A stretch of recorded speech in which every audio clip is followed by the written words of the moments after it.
বচন সবে উহার সহিত সবিবই উহার পদ হয়ে একচিত।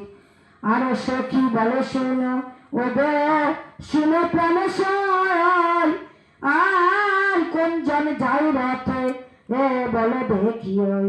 আর দেবের যাহারে বলে নিগুণ ঈশ্বর, হ্যাঁ সখী ওই যায় সেই নরবর। সৃষ্টি স্মৃতি লয়ে সদা করে যেই জন, সেই জানে ওই কৃষ্ণ করেছেন গমন।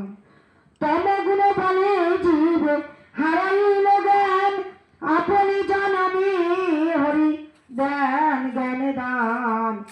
আর তমগুণ সমচ্ছন্ন হয়ে রাজাগণ যখন করেন তাহারা হীন আচরণ।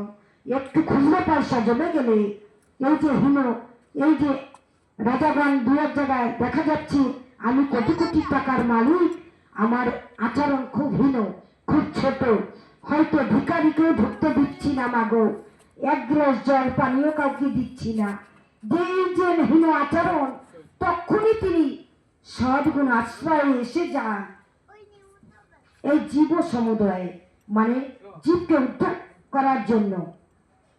যখন করেন তারা হীন আচরণ, তখনও আসেন তিনি সত্যগুণ আশ্রয়, উদ্ধার করেন তবে জীব সমুদায়ে।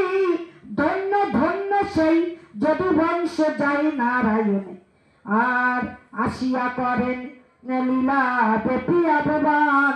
ধন্য সেই বৃন্দাবন বহু পুণ্য তার, যেই পুণ্য ভূমিতে হরি করিলা বিহার। বিহারে পুণ্য ধাম বৃন্দাবন, তাই বলেছে কি কহিব দ্বারকার মাহাত্ম্যের সীমা। হরিপদ লভিবার সেই পাইল গরিমা। আর পৃথিবী লইল, পৃথিবী হইল ধন্য ও ধরিবার কায়। আর স্বর্গের অমরাবতী সদা লজ্জা পায়। দ্বারকার প্রজাগণ সদা নারায়ণে সততনে হারে তারে ব্রহ্মাণে গমনে।